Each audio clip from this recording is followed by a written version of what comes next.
ilaha illallah wa asyhadu anna Muhammadan abduhu wa rasuluh. Puji syukur kita ucapkan kehadiran Allah Subhanahu wa taala, berkat rahmat beliaulah kita bisa berkumpul di pagi hari menjelang siang ini Bapak Ibu sekalian. Selanjutnya salawat dan salam tak lupa pula kita hadiahkan kepada baginda Nabi Muhammad SAW. Yang terhormat Ibu Kepala Sekolah beserta wakil yang tentunya diwakilkan oleh Bu Susianti. Yang terhormat Bapak Ibu Majelis Guru SDN 02 Cipatana, dan selanjutnya yaitu Ibu Anti selaku pelaksana kegiatan diseminasi pada siang hari ini. Baiklah Bapak Ibu sekalian, untuk mengawali kegiatan kita pada siang hari ini biar untuk berkahnya, mari kita awali dengan membacaan basmalah. Bismillahirrahmanirrahim. Kegiatan kita yang pertama yaitu sebelum kita masuk ke materi, mari kita dengarkan kata sambutan dari perwakilan salah seorang guru kita yang tentunya pada siang hari ini akan diwakilkan oleh Ibu Susianti. Kepada Ibu dipersilakan.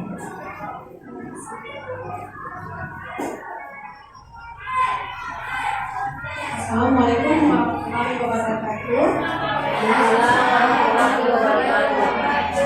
Oke, semangat Bapak Ibu semua. Selamat siang ini. Karena siang ini kita semua berkumpul di sini untuk mengikuti kegiatan dari pembahasan praktek baik guru penggerak.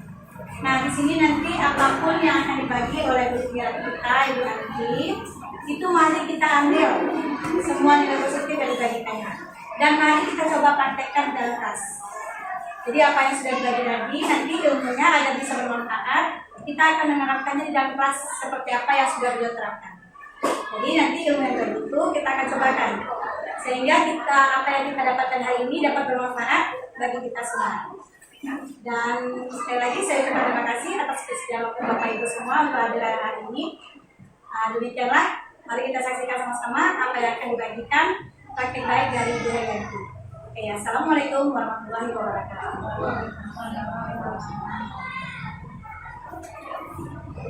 Terima kasih kami ucapkan kepada Ibu Susianti. Untuk kegiatan kita selanjutnya Bapak Ibu, mari kita dengarkan diseminasi budaya positif yang akan disampaikan oleh salah seorang guru kita yaitu Ibu Haryanti. Kepada Ibu Haryanti dipersilakan.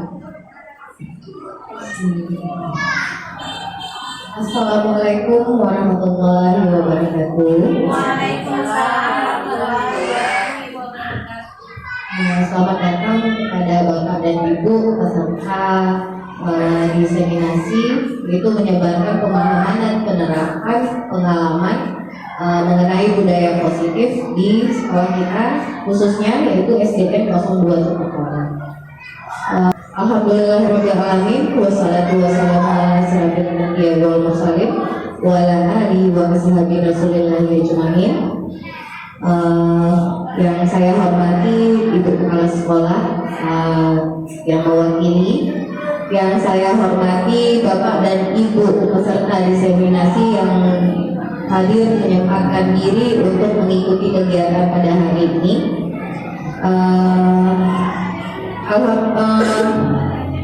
Puji dan syukur kita panjatkan kehadiran Allah Subhanahu wa taala, karena berkat rahmat dan limpahannya kita dapat berkumpul pada tempat yang indah ini untuk melaksanakan kegiatan pada hari ini.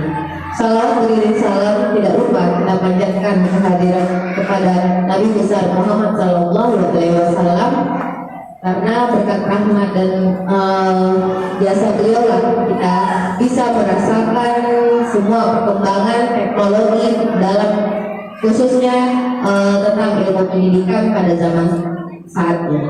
Baiklah Bapak dan Ibu, sebelum saya menyampaikan beberapa hal mengenai budaya positif, saya ingin mengucapkan terima kasih yang sebesar-besarnya pada Ibu Kepala Sekolah yang telah memberi ruang dan waktu untuk dapat melakukan kegiatan ini. Juga teristimewa sekali saya ucapkan terima kasih kepada ibu-ibu yang bersedia hadir meluangkan waktunya untuk belajar bersama-sama dengan saya.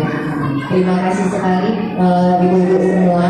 Baiklah, di siang yang cerah ini kita akan memulai kegiatan kita pada hari ini. Namun sebelum kita memulai kegiatan kita, ada baiknya kita membentuk atau menciptakan keyakinan kelas kita terlebih dahulu.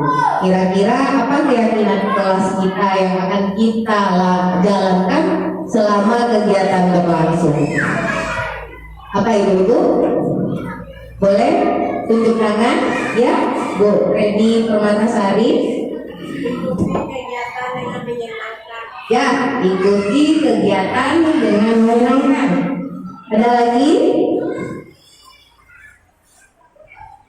Ya, Bu Cici. Mulai sampai Iya, relax, santai, dan menyamarkan diri untuk mengikuti kegiatan dulu. Ada lagi? Ya, ada lagi, Bu? Bu, wakil, ada yang harus kita terapkan? menonaktifkan HP. Iya.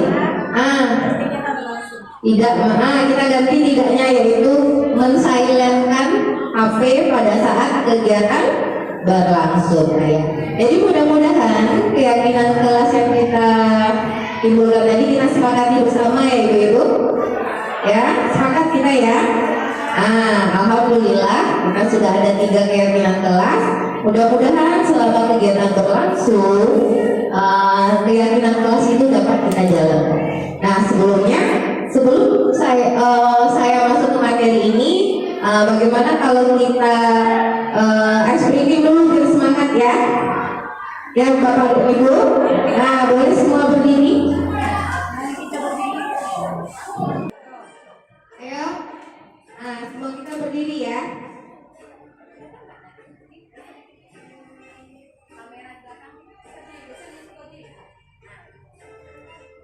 Ya, sama-sama kita lakukan ya ibu-ibu, biar kita semangat mengikuti kegiatan hari ini.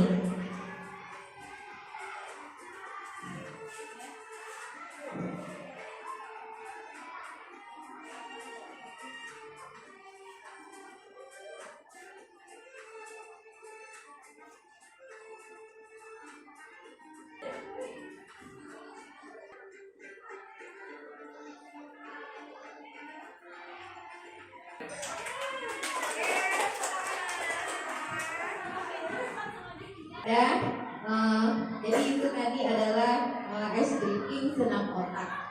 Jadi kita perlu juga otak kita ini juga perlu kita senamkan agar menghilangkan stres-stres. Tapi kalau tadi kayaknya makin stres ya banyak. Mungkin karena kita belum terbiasa. Mudah-mudahan nanti akan biar kita terapkan juga biar otak kita agak rileks. Baik, ibu-ibu. Saya mulai saja kegiatan saya pada hari ini, di mana kegiatan pada hari ini yaitu mengenai budaya positif. Jadi saya akan menyebarkan pemahaman dan penerapan pengalaman mengenai budaya positif. Nah, sebelum kita mulai ke materi ini, pembahasan kita pada hari ini. Terlebih dahulu saya mengantarkan mengenai pendidikan dapat diartikan sebagai tempat persemaian benih-benih kehidupan agar dapat tumbuh sesuai kodratnya untuk mencapai kebahagiaan yang setinggi-tingginya sebagai manusia dan sebagai anggota masyarakat. Sedangkan pengajaran adalah bagian dari pendidikan, di mana pengajaran merupakan penyampaian pengetahuan untuk mempertajam akal mereka sehingga dapat menumbuhkan pemikiran-pemikiran yang kritis. Lalu tujuannya yaitu menumbuhkan budaya positif di sekolah. Nah, jadi kegiatan kita hari ini mudah-mudahan nanti tercapai tujuan kita, yaitu menumbuhkan budaya positif di sekolah dan meyakini nilai-nilai kebajikan universal serta mewujudkan peserta didik yang disiplin sesuai dengan profil belajar Pancasila. Nah, jadi kita masuk kepada konsep inti budaya positif, di mana ada 8 yang akan kita kita bahas pada hari ini, yaitu yang pertama perubahan paradigma belajar, kedua disiplin positif, tiga nilai-nilai kebajikan, empat kebutuhan dasar manusia, lima motivasi perilaku manusia, enam posisi kontrol guru, tujuh keyakinan kelas, dan 8 restitusi. Kita lanjutkan. Nah, masuk kita kepada materi pertama, yaitu pembelajaran dengan paradigma baru, di mana dalam membangun budaya positif, jadi sekolah kita dapat menyediakan lingkungan yang positif, aman, nyaman, agar siswa mampu berpikir, bertindak, dan menciptakan dengan merdeka, mandiri, dan bertanggung jawab. Nah, pembelajaran dengan paradigma baru ini merupakan suatu pembelajaran yang didasarkan prinsip pembelajaran berdiferensiasi. Nah, nanti akan kita bahas juga sehingga peserta didik dapat belajar sesuai dengan kebutuhannya, atau psikologisnya untuk mewujudkan profil pelajar Pancasila. Nah, ini adalah profil pelajar Pancasila yang tentunya tidak asing lagi dalam kehidupan kita, karena sekarang kita lagi marak-maraknya mewujudkan murid yang mempunyai profil pelajar Pancasila. Apa saja itu ibu-ibu? Yang pertama, beriman, bertakwa. Ya, yang kedua, mandiri, bergotong royong. Apa lagi ibu? Kebinekaan global, bernalar kritis, dan yang terakhir yaitu kreatif. Nah, jadi kita ada miskonsepsi tentang teori kontrol. Nah, ini dia ilusi guru yang mengontrol murid. Gimana? Karena kita sebagai pendidik yang sudah kita lakukan, biasanya kita mengontrol murid. Nah, lalu ilusi bahwa kritik dan membuat rasa bersalah mampu menguatkan karakter. Nah, jadi ternyata yang kita lakukan selama ini, kita sangat bangga atau sangat biasa melakukan agar anak itu merasa bersalah dengan benar kesalahan yang dibuatnya. Lalu ilusi bahwa semua penguatan positif, efektif, dan bermanfaat. Nah, yang tertanam pada diri kita itu biasanya kalau kita memberikan kontrol kepada anak, kita merasa, wah, ini pasti akan bermanfaat untuk anak kita. Lalu ilusi bahwa orang dewasa berhak memaksa. Nah, apalagi sekarang audiens kita adalah murid SD. Nah, kita merasa menjadi orang dewasa, mempunyai kontrol, berhak memaksa anak-anak ini agar mematuhi semua peraturan yang kita buat, bukan kita sepakati. Kita lanjutkan. Nah, jadi kita akan mengubah stimulus respon ke pendekatan stimulus paradigma baru. Nah, jadi stimulus respon tentang dunia, lalu ada teori kontrol tentang dunia. Nah, yang pertama yaitu realitas, kebutuhan kita sama. Tapi menurut dunia, realitas kita itu atau kebutuhan kita itu berbeda. Lalu semua orang melihat hal yang sama. Namun teori kontrol mengatakan setiap orang berhak memiliki gambaran yang berbeda. Nah, stimulus respon tentang dunia, kita mencoba mengubah orang agar berpandangan sama dengan kita. Lalu ada perilaku buruk dilihat sebagai suatu kesalahan, lalu orang lain bisa mengontrol saya bisa mengontrol orang lain. Pemaksaan ada pada saat bujukan gagal, lalu model berpikir menang dan kalah. Nah, kalau menurut teori kontrol tentang dunia, kita berusaha memahami pandangan orang lain tentang dunia. Lalu semua perilaku memiliki tujuan. Hanya Anda yang bisa mengontrol diri Anda, lalu Anda tidak bisa mengontrol orang lain. Kolaborasi dan konsensus menciptakan pilihan-pilihan baru, model berpikir menang-menang.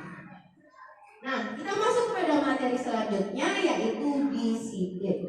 Nah, kita sekarang sebagai seorang guru pasti sering menggunakan kata disiplin, dan tentu juga sudah paham artinya dan juga sering menerapkan kepada anak-anak kita.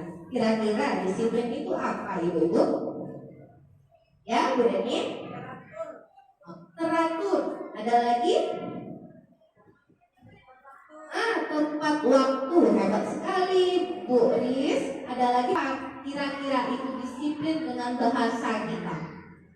Ya, Bu Cici? Sesuai jadwal. Nah, jadi pemahaman tentang disiplin itu cukup luas. Tergantung apa yang akan kita terapkan. Mari kita lihat bersama-sama. Nah, jadi disiplin. Nah, dalam kegiatan ini kita bukan kita membacanya disiplin positif ya.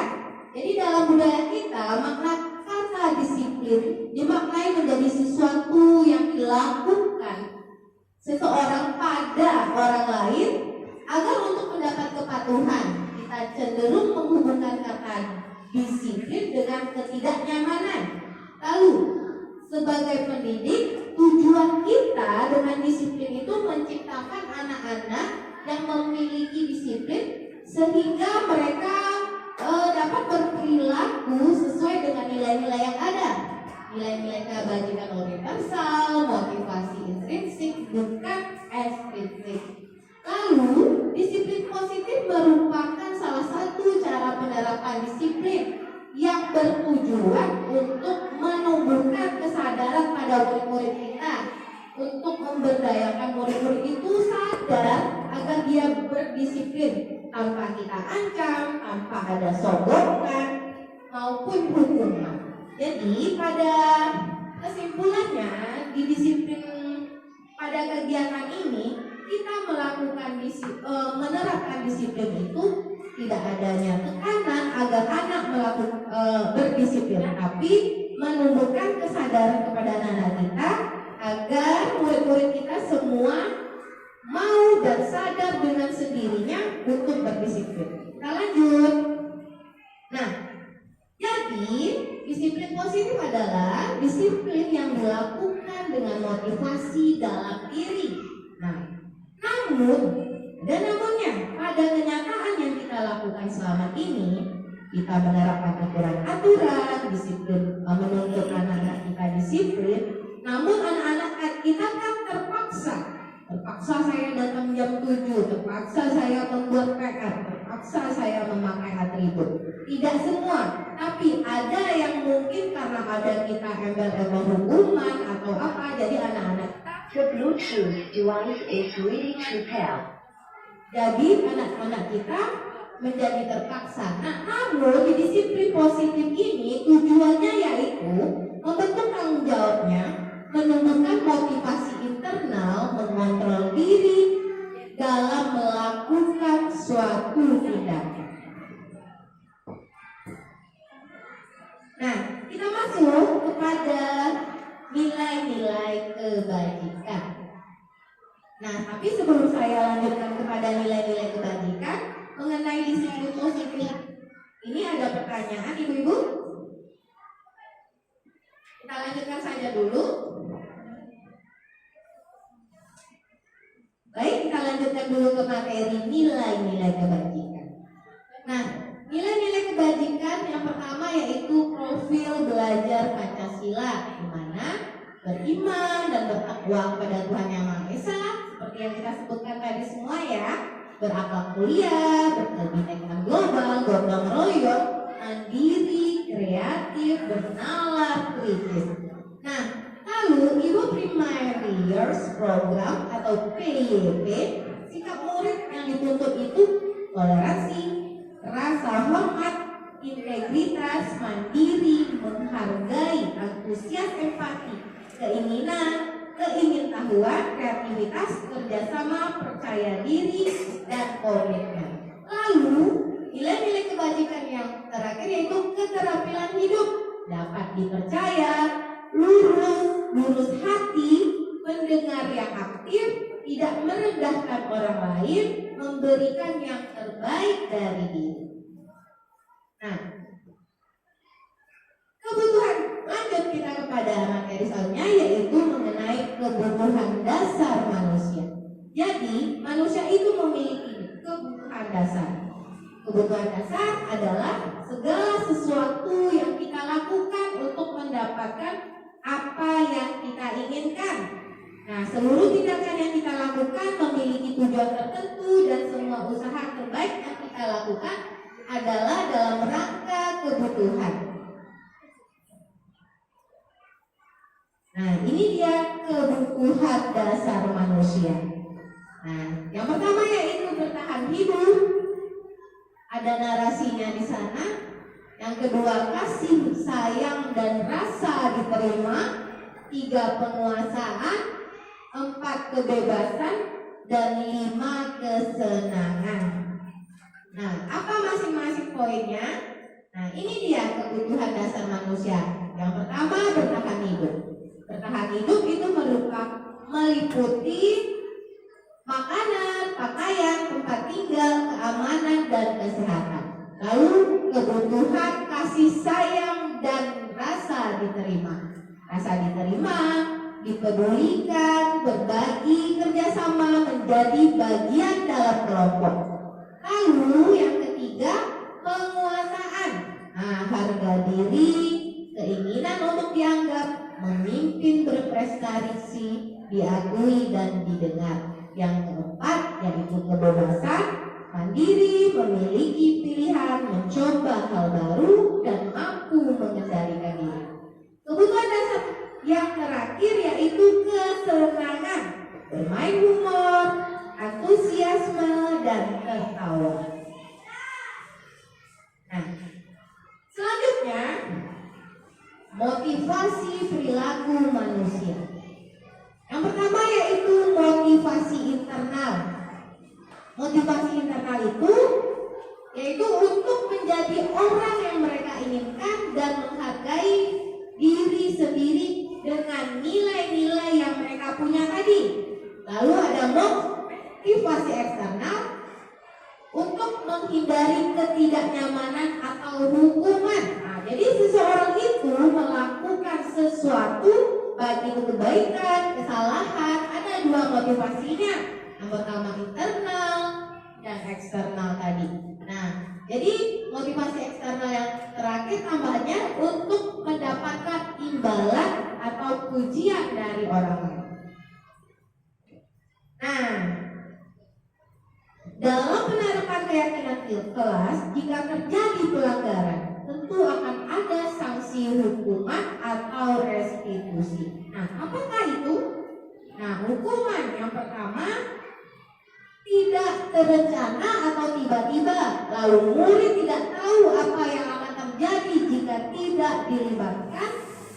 Yang ketiga, bersifat satu arah, berupa hukuman fisik dan psikis. Lalu konsekuensi, rencana atau disepakati sesuai peraturan, murid tetap dibuat tidak nyaman, sikap guru selalu memonitor murid. Nah, yang terakhir itu ada restitusi, di mana proses menciptakan kondisi bagi murid untuk memperbaiki kesalahan. Di mana pada proses restitusi ini adanya proses kolaboratif yang mengajarkan murid untuk mencari solusi sendiri.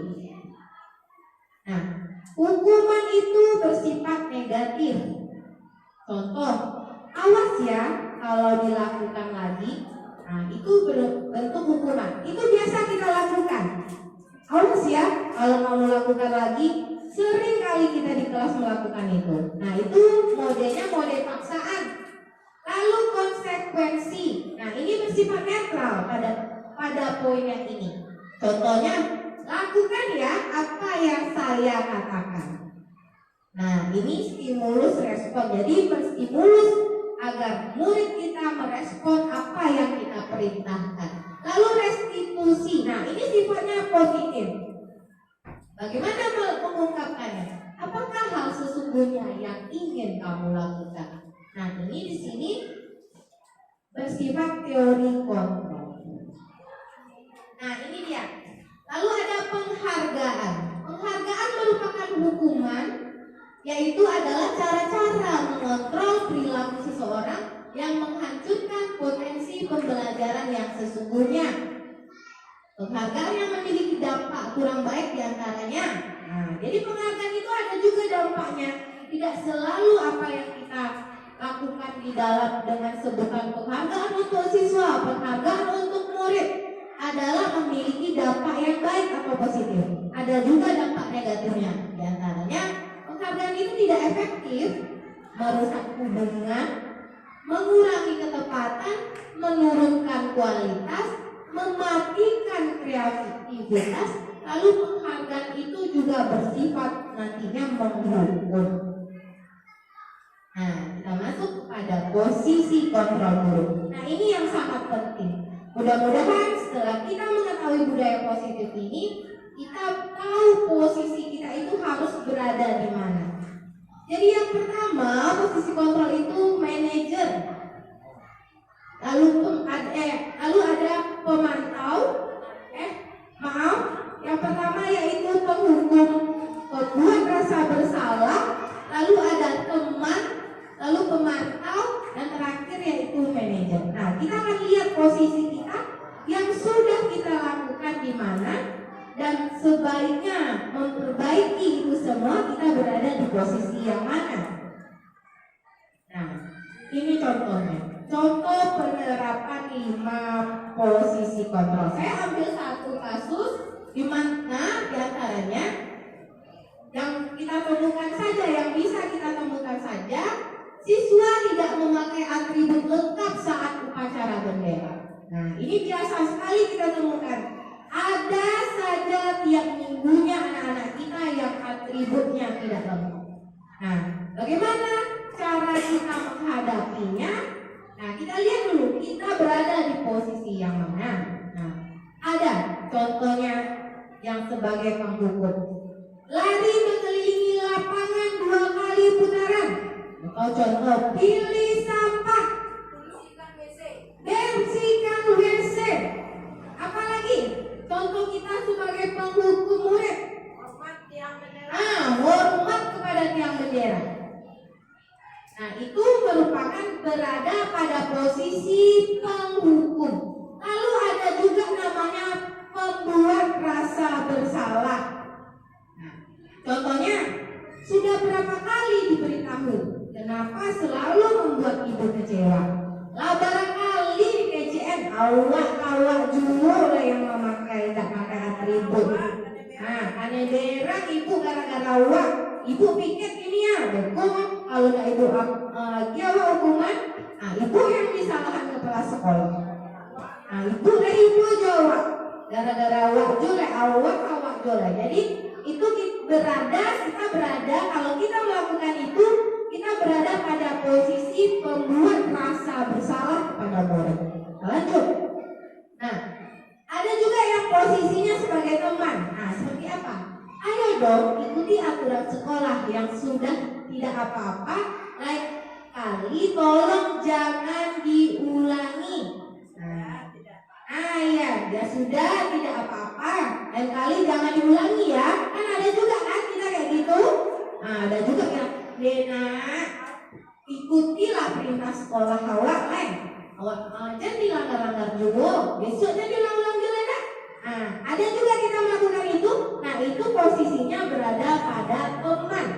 Lalu yang keempat yaitu pemantau. Nah, apa pula pemantau ini?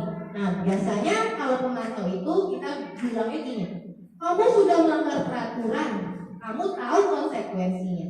Beli atribut upacara, jangan diulang ya. Nah, ada juga kita gitu nah, ya. Awalnya melanggar aturan, tahu konsekuensinya baan. Nah, ayolah beli atribut di koperasi lain, jangan diulang-ulang besok dan ada ya kita berada pada posisi itu ibu-ibu? Ada. Nah, itu namanya posisi kontrol, yaitu pemantau. Nah, yang terakhir yaitu manajer. Nah, jadi posisi ada pula yang namanya sebagai manajer. Apakah itu? Contohnya, apa kamu tahu kesalahanmu nak? Kira-kira bagaimana kamu akan memperbaiki kesalahan? Nah, jadi mungkin ini yang agak belum kita lakukan kan? Kita bertanya kepada anak kita. Nah, kalian tahu kesalahan awak apa? Nah, baku awak dicatat nama awak, baku ditagakan. Nah, Kira-kira bagaimana bagaimana cara awak memperbaiki kesalahan itu? Jarang sekali kita bertanya kepada anak, apa konsekuensi kalau anak itu melanggar? Nah, kira-kira pada posisi ini manajer inilah yang sebelum saya lanjutkan, sekarang sudah 5 yang dijelaskan tadi. Ayo kita berkaca, refleksi diri kita. Kira-kira posisi kontrol apakah aku? Nah, yang sudah kita lakukan. Ini nomor 1 sampai. 1 sampai Bu Reni. Apa kira-kira? Kita coba diri kita aja dulu. Iya Bu Reni? Saya sering pemantau, suka menegakkan aturan sehingga kadang anak-anak tuh itu tuh pembela. Bu Reni merasa posisinya berada sebagai pemantau. Nah, apa yang lain kira-kira? Kita variasinya. Bu yang bagus sekali. Sudah sebagai manajer. Ya, ada lagi sebagai apa? Rasanya kalau saya merasa yang sudah saya lakukan 1 sampai 4 rasanya saya pernah melakukan. Betul kan Bapak dan Ibu? Tapi yang kelima, makanya kenapa yang 5 ini kok rasanya saya belum melakukan. Tapi setelah memahami materi ini, yang idealnya itu adalah posisi kontrol seorang guru itu sebagai manajer. Nah, tepuk tangan sekali untuk Bu ya kan? Karena sudah merasa saya sudah sebagai manajer. Hebat sekali. Jadi posisi kontrol yang direkomendasikan untuk digunakan dalam proses budaya disiplin positif yang kita pelajari tadi, yaitu posisi kontrol manajer, di mana posisi kontrol manajer memberikan kebebasan kepada siswa untuk menemukan diri mereka sendiri, bertanggung jawab atas masalah yang mereka hadapi, dan menemukan solusi terbaik. Nah, jadi di posisi yang kelima sebagai manajer inilah yang nantinya akan kita coba sama-sama terapkan. Jadi, bagaimana kira-kira caranya? Nantilah yang akan kita pelajari bersama-sama. Tentunya dari keempat posisi yang kita lakukan itu adalah manusiawi sekali. Namun kita sebagai guru terus belajar bagaimana menjadi guru yang ideal, sehingga kita memposisikan diri kita bisa menjadi seorang manajer. Di mana bahan caranya? Kira-kira memposisikan kita ketika kita menemukan kasus apa aja, misalnya anak terlambat, anak tidak membuat PR, banyak sekali kasus-kasus anak kita, anak berantem, anak tidak sekolah, bolos. Nah, jadi suka mengganggu teman. Jadi tidak perlu sebaiknya, bukan tidak sebaiknya, jangan kita hukum dulu. Kita tanyakan terlebih dahulu. Mulai sadar anak kita itu melakukan kesalahan. Siapa tahu dia merasa itu perbuatan yang benar. Nah, kita tidak bisa juga menyalahkan di pikirannya, di mindsetnya bahwa apa yang dia lakukan itu benar. Jadi kita tanya dulu, tahu nggak apa kesalahan kamu? Kalau sudah dijelaskan, ya Bu gini, lalu kita tanya. Nah, langsung kita tanya kepada dia, bahkan caranya bisa awak memelokkan yang salah tuh. Nggak dari awak loh ibu-ibu, nggak dari kita. Besok udah sampai lah ya, jam 7 ibu ya, apa ya? Nggak, timbulkan kesadaran di dirinya. Biarkan dia menemukan solusi yang membuat dia bisa dia lakukan. Iya Bu, dia pasti ada alasan.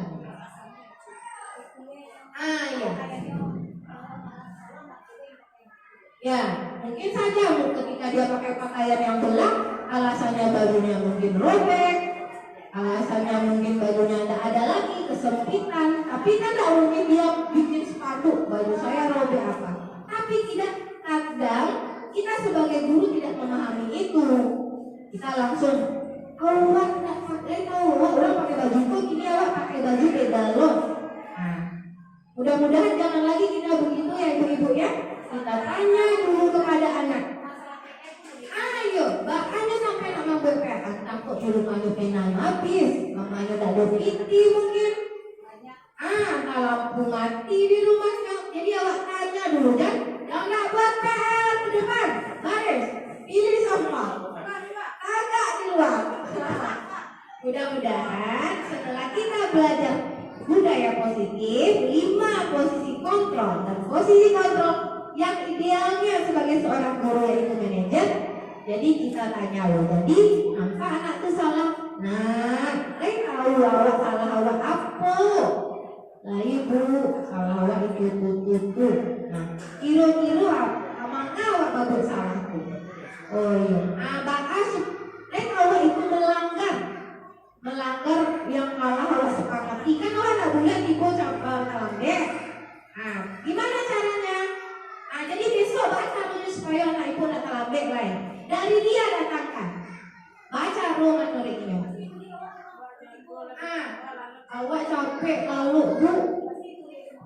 Oh iya, bu besok awak nak main-main lain dulu langsung lalu sanjung. Nah, bagaimana memposisikan kita sebagai guru? Ya nak, begitu nanti ibu hubungi orang tua kamu untuk membantu kamu biar tidur cepat, mengontrol kamu biar tak main-main malam itu lagi. Nah, ada juga kolaborasi kita jadinya dengan orang tua. Sepakat ibu-ibu? Kita akan berusaha berubah memposisikan diri kita untuk ketika kita menghadapi kasus-kasus yang ditimbulkan oleh anak-anak. Nah, begitu juga kita ke murid, sesama teman sejawat juga bisa kita lakukan. Jadi nggak tujuan dari materi budaya positif ini. Jadi kita nggak memposisikan anak yang memiliki budaya positif juga, tapi juga kita sebagai pendidik. Begitu juga kita memposisikan diri kita di mana ketika teman-teman kita, teman sejawat kita, atasan kita, wali murid kita yang kita temukan melakukan suatu kesalahan. Sepakat ibu-ibu kita mau berubah? Sepakat insya Allah. Kita mencoba ya. Ada kan namanya manusia kan nggak mungkin langsung aja. Karena anak-anak pasti akan tiap harinya ditemukan itu juga orang kesalahan yang sama juga lagi. Nah, tapi mulailah dari sekarang kita posisikan diri kita sebagai manajer. Nah, materi selanjutnya yaitu tentang keyakinan kelas. Kira-kira rasa-rasanya nih seperti pengamatan kami, lihat-lihat keliling-keliling, keyakinan kelas ini tiap kelas kita sudah ada ya ibu-ibu ya. Nah, kalau dulu tata tertib, sekarang kita rubah ganti lagi, bukan peraturan kelas ke peraturan sekolah, tapi namanya keyakinan. Kalau sebelum keyakinan ada kesepakatan ya. Nah, naik lagi bahasanya menjadi keyakinan kelas. Kalau sepakat, kalau dia tidak yakin, dia tidak akan juga melakukan. Tapi kalau sudah sepakat, lalu dia yakini, insya Allah dia akan mentaati apa yang sudah dia yakini. Jadi keyakinan kelas ini guru berperan dalam mewujudkan terbentuknya keyakinan kelas dengan adanya kesepakatan antara guru dan murid. Lalu guru berperan dalam mewujudkan terbentuknya keyakinan sekolah kelas dengan adanya kesepakatan antara guru dan murid. Nah, langkah-langkah pembentukan keyakinan kelas. Tapi sebelum kita memahami bagaimana kira-kira yang idealnya kita membentuk langkah keyakinan kelas ini, kita juga sudah melakukan tadi ya ibu-ibu. Sebelum kita mulai, kita sepakati dulu apa yang akan kita lakukan selama 1 jam ke belakang ini. Setelah kita sepakati, nah kita yakini bersama-sama. Nah, begitu juga di kelas kita. Seperti yang saya sampaikan tadi, saya juga sudah melihat-lihat. Ternyata teman-teman di SD 02 Cepat Tengah ini, ibu gurunya sudah paham bagaimana cara membuat keyakinan kelas. Begitu juga sudah saya lihat juga sudah terpanjang semua keyakinan kelasnya. Nah, tapi tidak ada salahnya kita menjadikan keyakinan kelas itu menjadi keyakinan kelas yang ideal. Nah, yang pertama, mempersilahkan murid untuk mencurahkan ide tentang peraturan yang akan disepakati. Jadi wak tanya, apa sih nak ide awak untuk membentuk keyakinan kelas itu? Nah, lalu mencatat semua masukan. Nah, wak catat sadunya. Bu, kira-kira murid saya ada 28. Kalau murid saya 28, berarti apa semuanya pendapatnya saya catat. Nah, iya ibu-ibu. Jadi keyakinan kelas itu tidak ada 10 orang, tidak ada 3 orang yang pintar di dalam, 3 orang perangkat kelas, tidak. Tapi semua warga di dalam kelas. Jadi catat aja semua keyakinan yang dia rasakan. Nah, tekniknya bagaimana? Nah, banyak ya. Ada minta tanya satu-satu, lalu ada juga pakai kertas sticky note, ada juga yang pakai stempel jari. Nah, banyak sekali ya. Lalu ganti kalimat negatif menjadi kalimat positif. Nah, apa pula maksudnya? Pasti ibu-ibu menemukan ketika menanyakan keyakinan kelas. Apa nak kira-kira yang tidak boleh kita lakukan? Apa nak yang kira-kira yang kita sepakati akan kita jalankan selama 1-2 semester ini? Bu, tidak boleh buang sampah pada tempatnya. Nah, ada kan dari anak-anak ibu-ibu yang bilang itu, Bu, tidak boleh buang sampah sembarangan, Bu. Ada kan tidak boleh buang sampah. Kalau kita masih memakai kata tidak, itu berarti sama juga dengan aturan. Berarti sifatnya kita juga melarang, nggak boleh. Jadi kita hilangkan kata tidak boleh itu.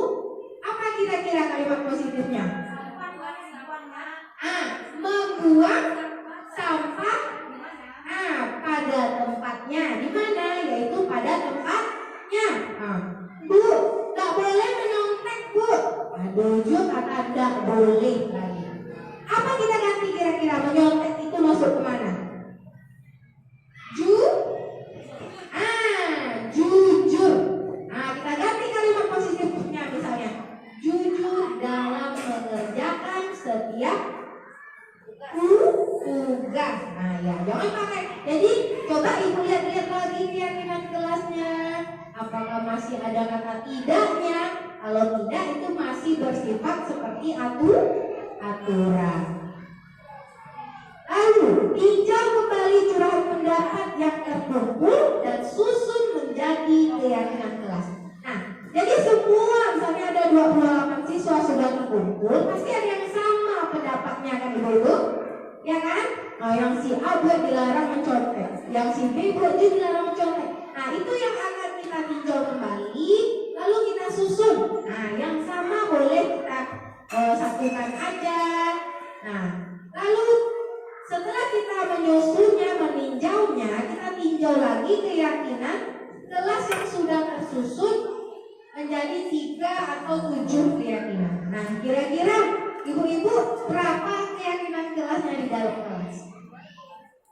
Ya, Bu Santi berapa kira-kira Bu Santi? 5 ya. Nah, udah bisa disebut keyakinan kelas, jadi ada 5. Dari berapa siswa, Bu? Nah, dari 28 siswa sudah dirangkum semua pendapat anak-anak menjadi kurang lebih 5 keyakinan kelas. Lalu, setelah kita susun menjadi 5 tadi, kita contohkan punya Bu Santi tadi sudah dapat 5. Lalu kita tinjau untuk disetujui dan ditandatangani. Nah, kita juga perlu bukti. Jangan beko gue tujuan keyakinan kelas itu orang meresuk mulai anak awak membuat. Padahal emang iya kita minta dengan anak. Ya Bu, ya Pak. Nah, mana buktinya kalau emang sepakat anak-anak ini? Itulah bentuknya tanda tangan. Misal juga bisa kalau kelas rendah kita pakai cap juga nggak apa-apa di bawahnya Bu. Nah, kita kasih cap tangan anak-anak sekolah anak-anak kita itu. Atau tanda tangani semuanya di kelas itu bahwa mereka benar-benar sepakat dan meyakini akan melakukan yang sudah disepakati ini.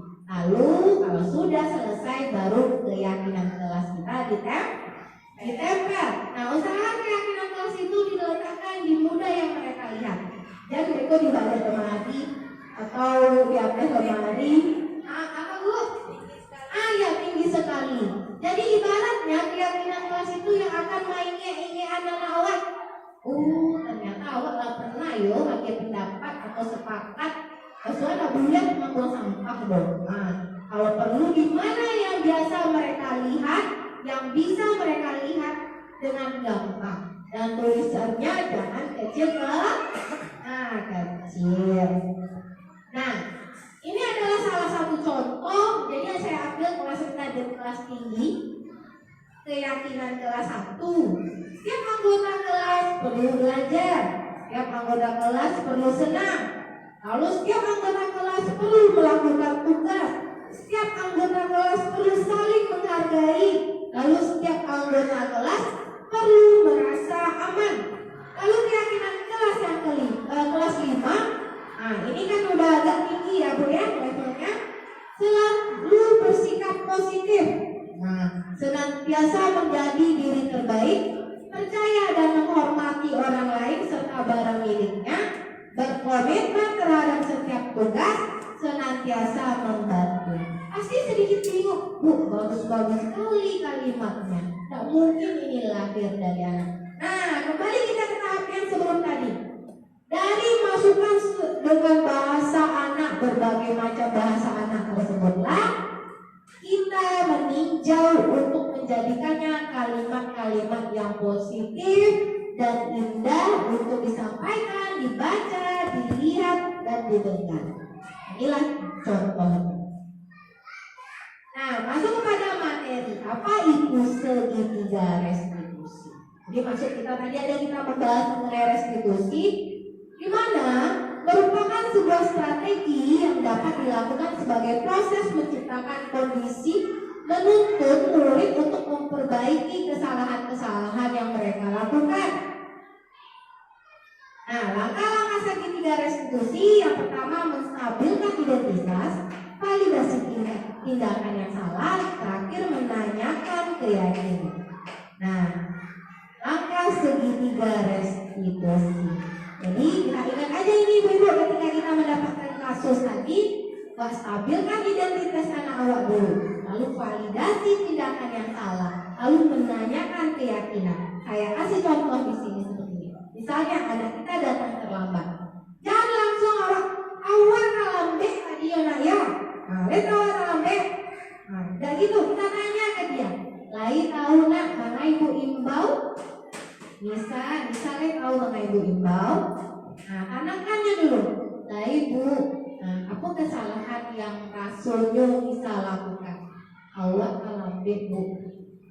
Barangkali bisa kalambek, malah wajib Bu, mungkin lebih dari 3 kali.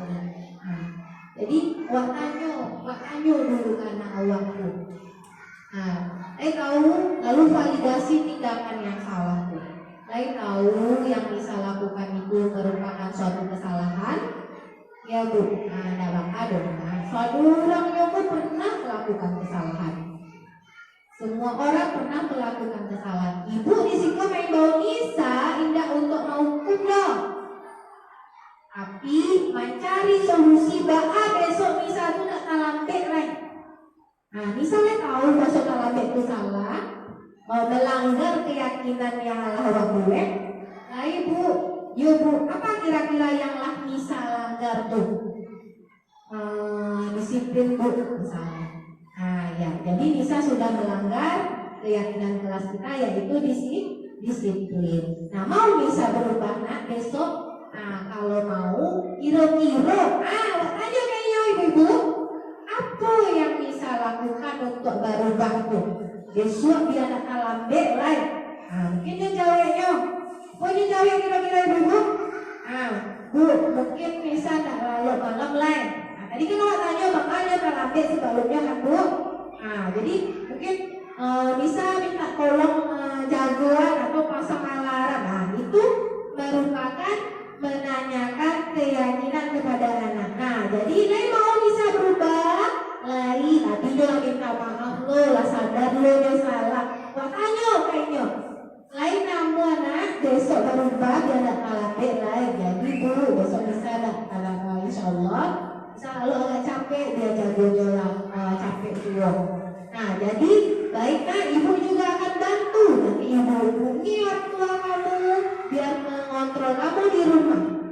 agar kamu tidurnya cepat dan bangunnya juga cepat. Nah, baiklah. Lalu, kita lihat yang terakhir yaitu tahap-tahap maksud dari yang contoh antikasi tadi, di mana itu ada segitiga restitusinya, yaitu yang pertama menanyakan keyakinan. Jadi tanyakan di sana nilai-nilai apa yang telah kita sepakati. Kamu ingin menjadi orang yang seperti apa? Apa kok kata lambe saya taruh apa lain nama berubah? Lalu menstabilkan terbalik hati ya. Menstabilkan identitas dulu. Itu yang di bawah. Maaf, setiap orang pasti pernah melakukan kesalahan. Seperti yang kita bilang tadi. Lalu kamu bukan satu-satunya yang pernah melakukan ini. Yang kita contohkan tadi kan, udah awak satu orang pernah salah, udah kamu sih yang melakukan salah. Jadinya merasa, agak nyaman ya sedikit ya ibu. Lalu validasi kebutuhannya. Kamu tentu punya alasan mengapa melakukan itu. Awak tanya alasannya. Lalu adakah cara yang lebih efektif untuk mendapatkan apa yang kamu butuhkan? Awak tanya juga, kira-kira bahan, nyonya bahan, itu akan ambil saja taruhin. Itu bentuk dari validasi kebutuhan. Yang terakhir, menanyakan keyakinan. Nilai-nilai yang telah kita sepakati, kamu ingin menjadi seorang seperti apa? Baik ibu. Terima kasih. Jadi itulah mengenai budaya positif yang sudah saya sampaikan. Mungkin yang kena di hati kita yaitu yang pertama, saya pribadi tentu tentang 5 posisi kontrol kita sebagai seorang guru dan bagaimana segitiga restitusi tadi ya ibu-ibu. Jadi ketika kita apapun bentuk kasus yang kita temukan di kelas, di luar kelas, atau dengan teman sejawat, marilah kita gunakan segitiga restitusi. Jangan langsung kita ngejudge orang salah, ngejudge orang sudah lakukan salah. Soalnya, Mbak Anda pakai seragam itu Mbak baju, Mbak kalambe, jangan kayak gitu. Allah kalambe mah, juga salah kok Jadi jangan itu langsung kita hukum atau beri pendapat seperti itu. Lakukanlah segitiga restitusi ini. Karena mungkin sebelumnya kita belum memahami, mudah-mudahan setelah ada materinya pembahasan budaya positif ini, mari sama-sama kita refleksi diri kita untuk kedepannya menjadi lebih baik. Kita sama-sama belajar, tentu tidak ada yang sudah sempurna. Kita mulai dari diri kita. Jangan pula, awak salah gitu. Oke, Shanti atau Reni, segitiga restitusi. Mulai kita kayak gitu. Kita mulai saja dari diri kita dulu. Insya Allah kalau masing-masing kita sudah memulai segitiga restitusi, posisi kontrol, mudah-mudahan kita menjadi kedepannya guru yang ideal dan pribadi yang lebih baik lagi. Baiklah, sampai di sana pemaparan saya tentang budaya positif. Kira-kira kita refleksi kegiatan kita 1 jam tadi, apa rasanya yang didapat dari yang sudah dipaparkan tadi? Ya Bu ya, silakan Bu. Urus saja diri sendiri. Ya. Kita bahasanya kita positifkan ya Bu. Perbaiki mulai dari diri sendiri. Kalau mulai di awak dulu, jangan awak mulai yang kurang. Awak baru kamu mulai. Antar awak tuh baru kamu mulai loh. Mungkin teman kita juga baru mulai. Jadi sama-sama kita perbaiki. Ya, ada lagi yang didapat dari diskusi pemaparan hari ini kira-kira yang terasa ibu-ibu? Refleksi kita? Ya Bu Cici, apa Bu Cici kira-kira yang didapat dari hasil diseminasi kita hari ini?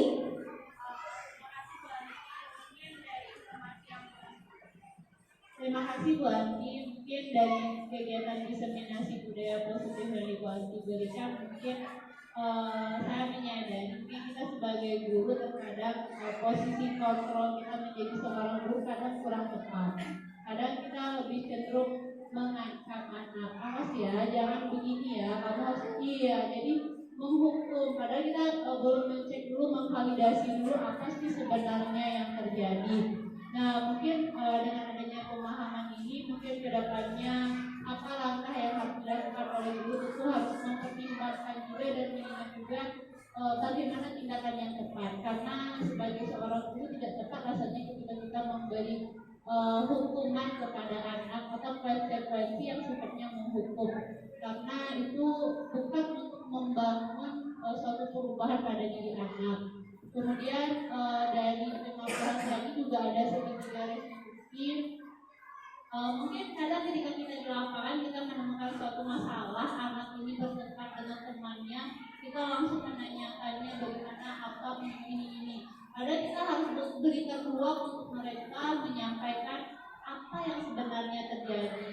Kita tanyakan, kita stabil dulu emosinya, kemudian kita validasi mana benar salah, dan tentunya itu berdasarkan pemahaman diri anak itu sendiri sehingga nantinya dia bisa menemukan sendiri apa solusi dari masalah dan apa hal yang telah dia lakukan. Mungkin nanti insyaallah ke depannya kegiatan ini saat dimana lagi saya terapkan di kelas, dan ini sangat banyak memberikan manfaat kepada saya, tentunya bagi kita guru-guru bagaimana membentuk keyakinan kelas. Kemudian dari kalimat yang negatif tentunya harus kita ubah menjadi kalimat positif, karena hal yang negatif ini kadang terus cepat namanya. Mungkin itu hal yang saya dapatkan. Terima kasih. Wah, luar biasa sekali. Kita kasih tepuk tangan buat Bu Lia dan Bu Cici. Alhamdulillah. Nah, jadi dari pemahaman kita tentang budaya positif, saya pribadi juga di sini menyampaikan bukan berarti saya ini menggurunya itu, saya cuma berbagi apa yang sudah saya pelajari. Saya juga mau memulai dari diri saya terlebih dahulu. Makanya alangkah baiknya kita sama-sama mencoba memulai dari diri kita, menerapkan bagaimana budaya-budaya positif yang sudah kita pelajari tadi. Khususnya buat ibu-ibu yang di sini mungkin ada yang tidak hadir dengan pemahaman ini, mari kita rangkul pelan-pelan. Mudah-mudahan di SD 02 Cepat Tangan semua gurunya bisa berada pada posisi manajer. Sepakat ibu-ibu? Sepakat. Tepuk tangan untuk kita bersama. Nah, baiklah. Kira-kira itu refleksi dari pembelajaran kita yang tadi. Nah, yang terakhir, apakah ada pertanyaan mungkin yang perlu kita sepakati bersama-sama atau kuatkan lagi? Ada pertanyaan ibu-ibu? Sudah pas ya? Nah, nanti kita kalau misalnya kurang jelas, kita pahami lagi, kita belajar bersama-sama lagi ya ibu-ibu. Ya, baiklah. Alhamdulillahirabbil alamin, sudah bersama-sama kita tadi menyebarkan pemahaman dan penerapan pengalaman yang sudah kita lakukan dan akan kita lakukan.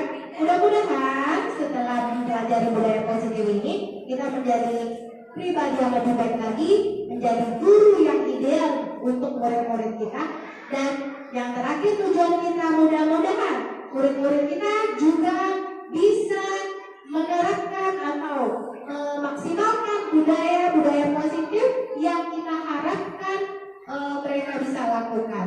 Jadi kuncinya pertama, marilah sama-sama kita menjadi contoh dan tauladan yang baik sehingga murid-murid kita juga melakukan budaya positif di sekitarnya. Baiklah Bapak dan Ibu, sekian pemaparan saya tentang budaya positif pada hari ini. Mungkin yang namanya belajar masih banyak, masih sangat kurang, banyak sekali kekurangannya, mohon dimaafkan, sama-sama belajar. Mudah-mudahan kedepannya kita menjadi lebih baik lagi.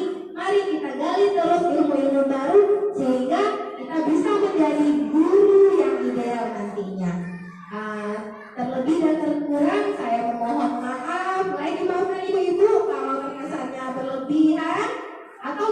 pada tempatnya.